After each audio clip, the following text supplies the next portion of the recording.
হয়েছিল। শাকের সাহেবের মতো একজন ভদ্রলোকের মেয়ে এত বেয়াদব হয় কি করে? আসলে বস্তির থেকে আসা মেয়ে তো।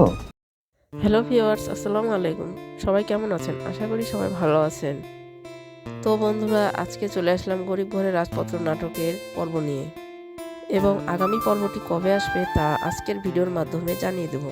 তাই ভিডিওটি স্কিপ না করে শেষ পর্যন্ত দেখতে থাকুন। চ্যানেলটা যদি সাবস্ক্রাইব করা না থাকে তাহলে অবশ্যই সাবস্ক্রাইব করে নেবেন। এই চ্যানেলের মাধ্যমে আমরা এই নাটকের ভিডিওগুলো আপলোড করে থাকি।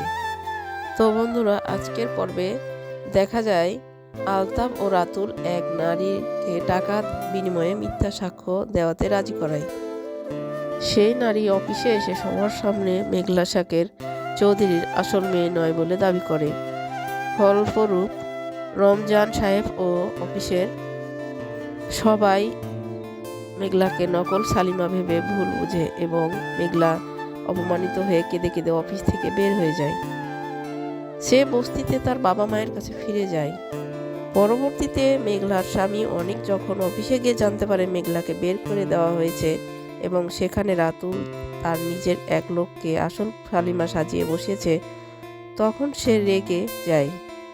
অনেক বস্তিতে মেঘলার কাছে যায় এবং মেঘলার আসল পরিচয় ও হকের সম্পত্তি ফিরিয়ে আনার জন্য বেঈমানদের মুখোশ সম্মোচন করার প্রতিজ্ঞা করে। ষড়যন্ত্রের শিকার হয়ে ঘর ও সম্পত্তির অফিস থেকে বিতাড়িত হলো মেঘলা।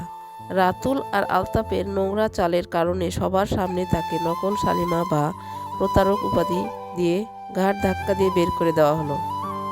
মেঘলা তার বস্তির বাবা মায়ের কাছে সামনে দাঁড়িয়ে কাঁদছে এবং চিৎকার করে জবাব চাইছে। কেন তোমরা মিথ্যা স্বপ্ন দেখাইলা এবং রাজপ্রাসাদে পাঠাইলা? কেন বললা আমি সালিমা? তোমাদের লোভের কারণে আজকে সবার সামনে আমাকে অসম্মান ধুলায় মিশে গেল।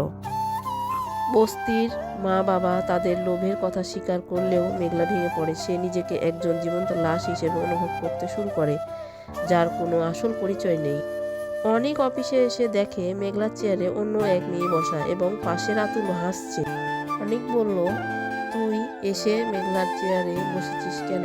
বেইমানি করেছিস, তোকে খুব ভালোভাবে চিনি, কিন্তু নিশ্চয়ই কোনো ষড়যন্ত্র করে তোকে বের করে দেওয়া হয়েছে। তখন বলল, বন্ধু, সবসময় এক বুদ্ধিতে খেলা যায় না। খেলার ধরন পরিবর্তন করলে কি খেলা জমে? অনেক বস্তিতে মেঘলাদের ঘরে আসে। মেঘলা তাকে অনুরোধ করে শেষবারের মতো একসাথে রাতের খাবার খাওয়ার জন্য। মেঘলা নিজের ভাগ্যকে মেনে নিয়ে অনেকে দূরে সরিয়ে দিতে চাইলেও অনেক হাল ছাড়ে না। প্রতিবেশীদের কাছ থেকে মেঘলার ছোটবেলার সত্য জানতে সে পারে।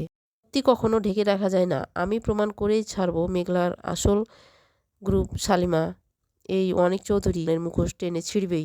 তো বন্ধুরা, এখন জানিয়ে দেবো আমাদের আগামী পর্বটি কবে আসবে। আমাদের আগামী পর্ব গরিব ঘরের রাজপুত্র নাটকের পর্বটি আগামী 28 তারিখ দুপুর 3টায় রিলিজ হবে। আপনারা আমার এই ভিডিও কোন জেলা থেকে দেখছেন অবশ্যই কমেন্ট করে জানাবেন। আপনাদের কমেন্টগুলো আমি আগামী পর্বে জানিয়ে দেব। সেই পর্যন্ত ভালো থাকবেন।